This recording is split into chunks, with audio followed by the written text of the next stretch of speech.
Bismillahirrahmanirrahim. Qala al-mu'allif rahimahullah, nafa'ana Allahu bihi wa bi'ulumihi bi ta'ala amin. Qala Rasulullah sallallahu alaihi wa alihi wa sahbihi wa sallam, laisa minni dhu hasadin wala namimatin wala tahanatin wala ana minhu. Rawahu Tabrani an Abdullah bin Mas'ud. Bersabda Nabi kita Muhammad sallallahu alaihi wa alihi wa sahbihi wa sallam, laisa minni, bukan termasuk daripada golonganku, kata Nabi. Bukan termasuk daripada golonganku dzu hasadin, orang yang punya sifat hasad, wala namimatin, wala, dan bukan termasuk golonganku namimatin, orang yang adu domba, wala, dan bukan termasuk daripada golonganku kahanatin, orang yang ngedukun, wala ana minhu, wala, dan tidaklah ana, aku ini, minhu, termasuk daripadanya. Rawahu Tabrani, hadis diriwayatkan oleh Imam Tabrani an Abdullah bin Mas'ud, dari Abdullah bin Mas'ud. Hadirin para bapak, para ibu, para jamaah yang dimuliakan oleh Allah Subhanahu wa taala. Hadis yang ke-1007. Ini Rasulullah sallallahu alaihi wasallam kasih tahu kepada kita umatnya yang termasuk daripada golongannya. Umatnya yang termasuk daripada golongan Nabi. Lama ada yang umatnya bukan termasuk golongannya, banyak. Ya, banyak. Karena kalau kita lihat-lihat, setiap umat orang Muslim pasti mengaku sebagai umat Nabi, kan begitu ya? Pasti mengaku sebagai umat Nabi. Saya umat Rasulullah, saya umatmu ya Rasulullah. Tapi sedikit orang yang diakui sebagai golongan daripada umat Nabi. Bahasa kita kalau ngaku-ngaku mah gampang, namanya ngaku. Tapi yang susah yang diapain? Yang diakuin, itu yang susah. Kalau ngaku-ngaku mah semuanya orang bisa dia ngaku-ngaku, saya umatnya Nabi, saya cinta Nabi, saya begini ngaku. Tapi yang diakui sebagai umat Nabi, nah ini yang susah. Kenapa? Ya maaf, kadang-kadang banyak orang yang ngomongnya umat Nabi, cinta sama Nabi, tapi malah gak demen nama Nabi. Cinta umat Nabi, Nabi itu siapa? Rasulullah. Nanti pengen dapat sahabat dari Nabi, pengen. Tapi ame maulid ogah banget, ame salawatan ogah banget. Ini bagaimana? Ngaku cinta, tapi begitu kan repot. Ya.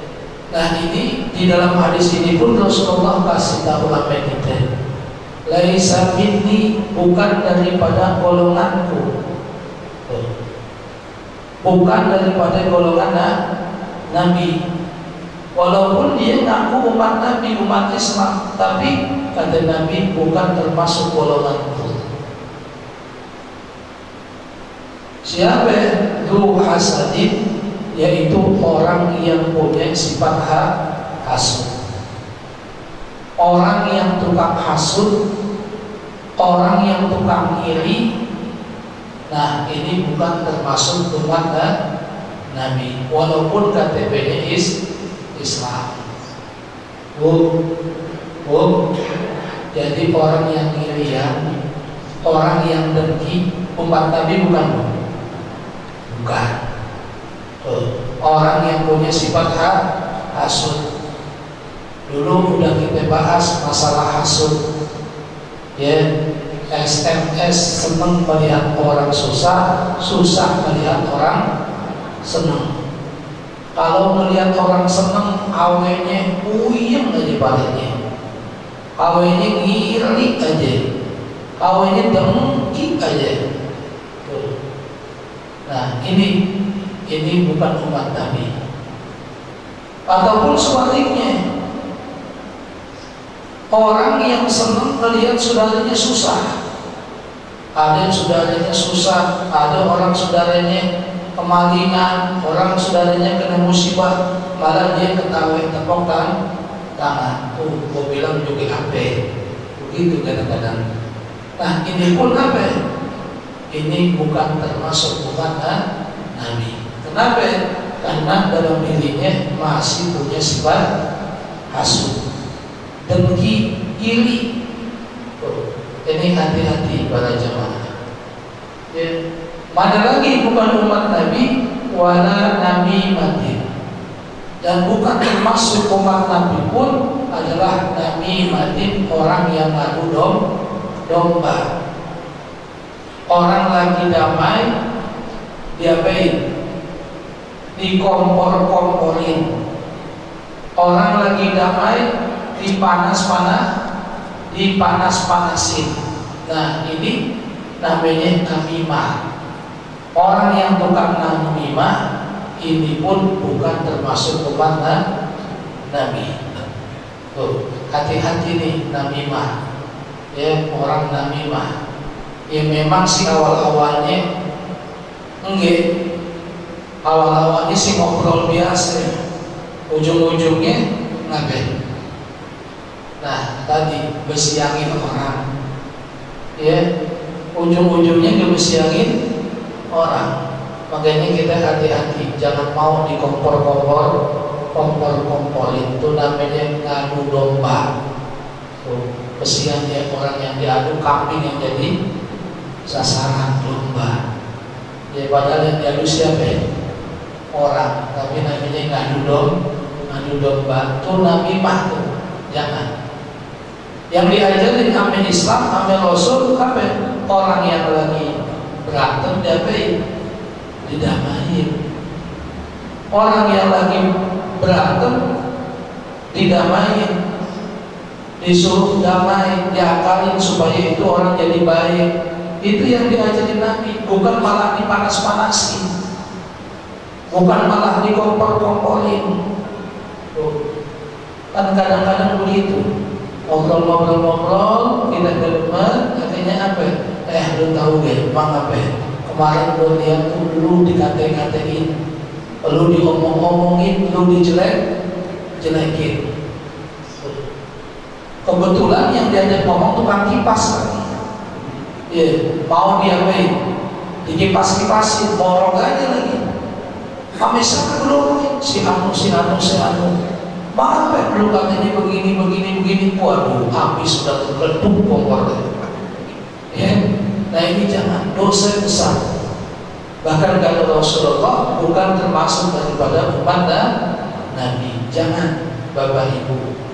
Ya kita ngobrol baik-baik aja, nggak apa-apa.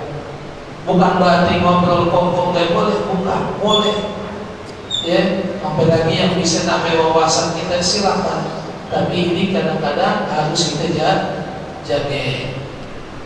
Namimah, ya, ngadu domba yang tujuannya untuk merusak orang. Tapi kalau ngomongin orang tujuannya baik, atau ngasih tahu orang supaya hati-hati, ini gak apa-apa. Ya, dengan tujuannya apa? Supaya orang itu hati-hati. Yang nggak boleh kita ngomongin orang tujuannya buat apa? Buat tuh orang berantem. itu yang nggak boleh. Tapi kalau tujuannya buat supaya orang ini hati-hati, itu nggak apa-apa. Bahkan bagus. Supaya apa? Supaya itu orang jangan sampai kecebur. Ya contoh dah, A sama B lagi akrab. Maaf kita tahu di B lagunya, waduh, lagunya kacau banget dah. Kebetulan nih si A akrab sama B. Nah, kebetulan kita bisa ada waktu ngomong sama si A.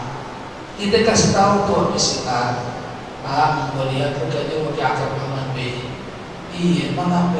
Bagus sih betul-betul akrab sama dia. Tapi maaf, bukan berarti panas-panas sih, bukan, kasih tahu aja, hati-hati. Lama kenapa? Karena si B begini, ya gue takut dulu nanti kejerumus.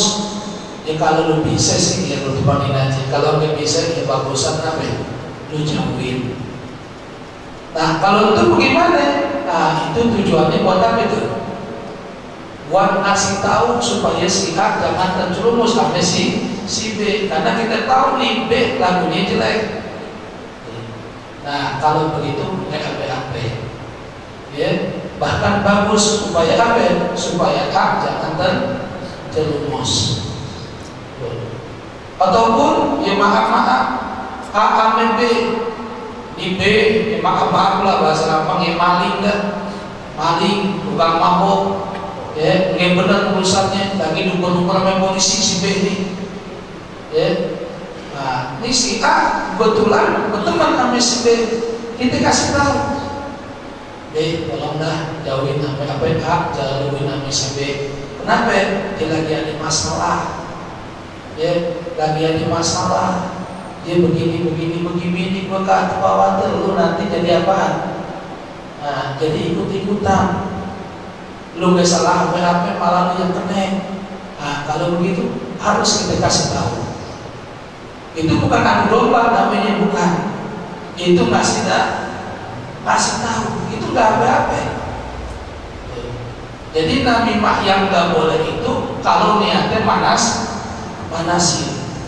Tapi kalau namimah ngomongin orang dalam tujuan yang baik, itu gak apa-apa.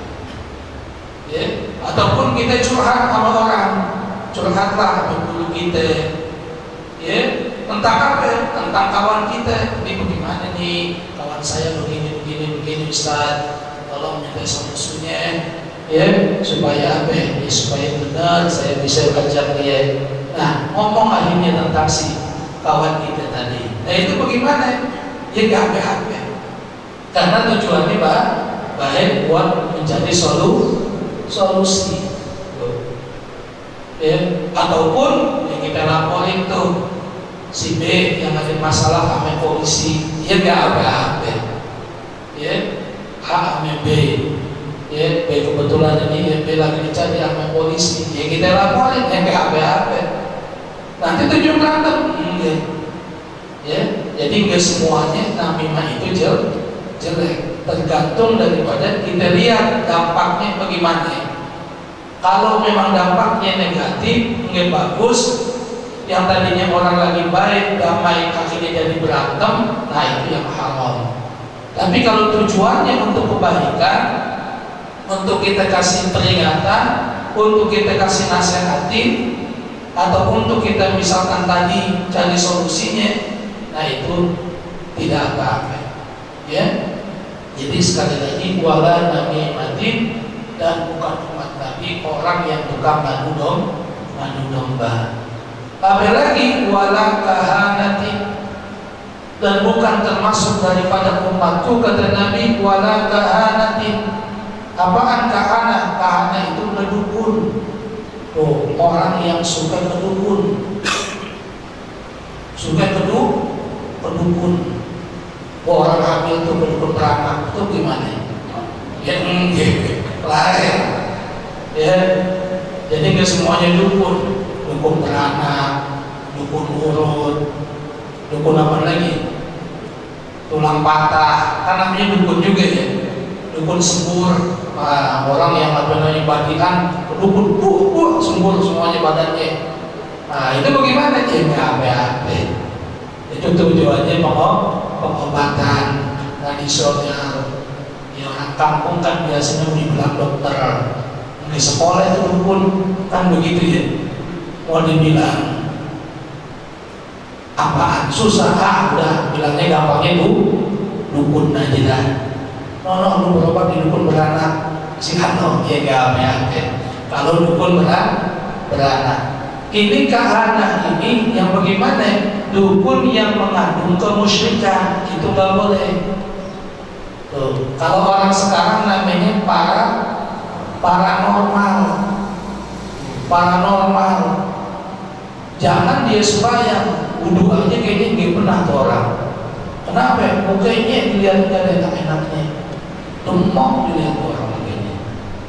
Nah, jangan kita dukun sampai datengin kenapa itu dukun begitu. Bukan umat Nabi. Ini bahaya para jamaah kita pergi ke dukun. Pergi ke dukun, ada masalah pergi ke dukun. Ini Allah, ini begini, mbah. Jangan. Gak boleh.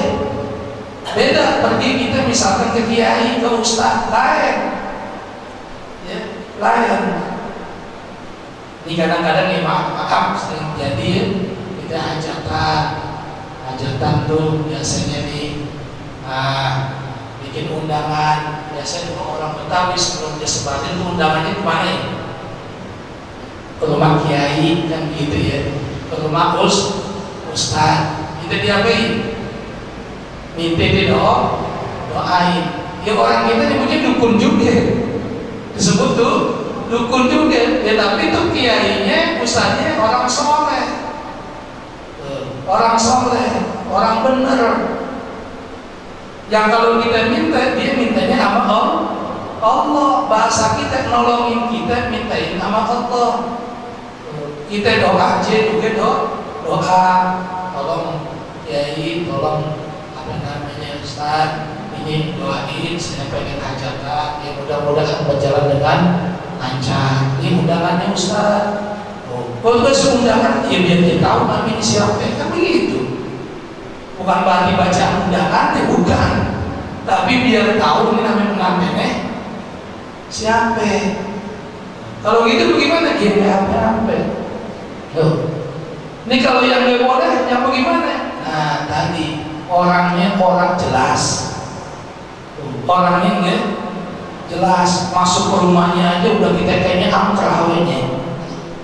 Di sono ada sesek, bisa begini. Pakaiannya udah ketahuan lah. Itu dia si tasbih di tangannya, tasbih di leher, udah gede-gede kayak biji kecapi, ya kan? Udah nggak jelas. Depannya apaan? Perdupekan. Itu haram. Itu yang begitu agak benar. Jangan. Itu namanya kahana, mendukun. Jangan. Haram mendukun. Walaupun benarnya kebenaran. Benar Ustaz, benarnya kebenaran. Itu dukun begitu tuh. Nah itu kan dia bisa pas banget, bisa benar banget karena dibantuin sama setan. Karena bala tentara mereka itu adalah setan yang bisikin dia. Dan perlu diketahui Bapak Ibu, setan itu setan. Kalau dulu sebelum Nabi Muhammad lahir, itu setan tokcer. Tokcer. Benar gak pernah salah tuh setan. Kenapa? Karena tuh setan dulu sebelum Nabi lahir, itu setan bisa mencuri catatan di Lauhul Mahfuz. Bisa mencuri catatan di Lauhul Mahfuz. Catatan orang bisa. Jadi kalau orang dukun, Mbak, ini ada begini, Mbak, kira-kira bagaimana nih? Jodoh saya bagaimana nih begini? Oh iya. Lo berani berapa teman-temannya? Lo punya duit berapa? Segini Pak, ya udah. Besok udah lagi. Tadinya dengan setan minta bantuan namanya dukun minta bantuan namanya setan. Terus setan langsung nyolong tuh Siapa ini yang datang? Oh si Kak, catat tentang langit. Tuh, dibacain tuh sama dukunnya. Dukun, oh bisa Kak begini jodohnya, begini, umurnya begini. Yang namanya catatannya dicolong, betul apa gitu? Betul. Tuh setan dulu sebelum Nabi lahir.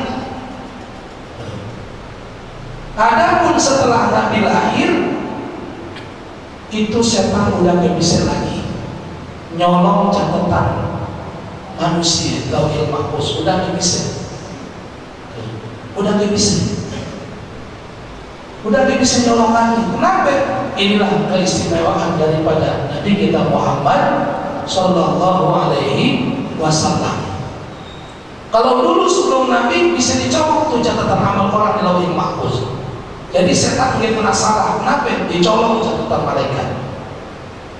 Tapi setelah Nabi lahir, itu setan udah gak bisa lagi nembus Lauhil Mahfuz. Artinya apa? Setan yang sekarang setelah Nabi udah ngetokjen lagi. Tapi bukan berarti percaya setan, bukan. Artinya dia tadi betulnya kebetulan. Iya, makanya jangan heran kadang-kadang orang motornya hilang. Oke ke dukun, kita tanya, Mbak Abe, di kemana motor saya hilang? Kira-kira motor saya di mana? Di mana ya? Kata Mbak, kayaknya motor ente jauh tapi juga ke depan. Itu katanya. Kenapa? Ya kalau ente ubah dari benar, tapi kalau ente lempar tuh jauhan motor. Jadi di mana Pak? Rahasia, lu cari aja sendiri. Itu dah. Pergi ke dukun. Pergi ke dukun. Nyampe rumah dia ingat lagi astagfirullah. Motor tadi di sono ya. Ketemu. Padahal bukannya dukun, dia aja yang kerupekan. Banyak yang begitu terjadi. Wah, nah ini nggak boleh yang namanya kedukun, termasuk paranormal. Ini maaf nih anak muda, bintang-bintang apa itu? Zodiak ya. Tuh, zodiak Virgo begini rezekinya, waduh macet, jodohnya jelek, nasibnya hancur. Wah, ganti bintang lagi gitu. Tapi jelek semua nih gitu. Itu haram hukumnya, haram. Ya, jangan kita pernah pergi ke dukun, jangan. Kenapa? Wala kahanatin kata Nabi, dan orang berdukun itu bukan termasuk umat Nabi kita Muhammad Sallallahu Alaihi Wasallam. Minta sama Allah, yakin sama Allah. Ya adapun kita pergi sama guru kita, sama orang-orang yang soleh itu hanya perantara aja. Kita minta bantuan sama mereka agar bisa langsung sambung kepada Allah Subhanahu wa Ta'ala. Intinya habisnya begitu kita sama Allah. Intinya sama Allah. Ya. Nah kalau pengobatan bagaimana? Sama. Kalau memang pengobatan kita lihat kayaknya udah gak wajar, udah jangan. Ya, nah, kenapa? Kita khawatir nanti ada yang namanya hal-hal yang diharamkan. Nah ini, jadi kata Rasulullah, wala kahanatin, dan juga bukan termasuk orang yang ngedukun. Paham Bu? Jadi jangan pergi kemana Bu? Ke dukun. Saya ada dukun domain saya begini nih. Iya besok dibuktikan. Nggak apa-apa. Karena ini hak kita kasih tahu. Ya kita kasih tahu iman kita lebih mahal. Tapi sekali lagi dukun yang mengandung kemusyrikan. Tapi kalau dukun sembur, dukun beranak, dukun tulang patah, dukun pijat, ya nggak apa-apa. Itu sebenarnya bahasa doang dengan bahasa dukun. Bahkan Nabi jelasin lagi, wala ada minhu, dan tidaklah saya ini kata Rasulullah minhu, daripada golongan mereka. Jadi mereka bukan golongan Nabi, dan Nabi pun bukan golongan mereka. Ini kita hati-hati pada jamaah. Ya, jadi yang kata Nabi bukan termasuk golongan Nabi, orang yang punya sifat hasud, orang yang punya sifat namimah, dan orang yang pergi ke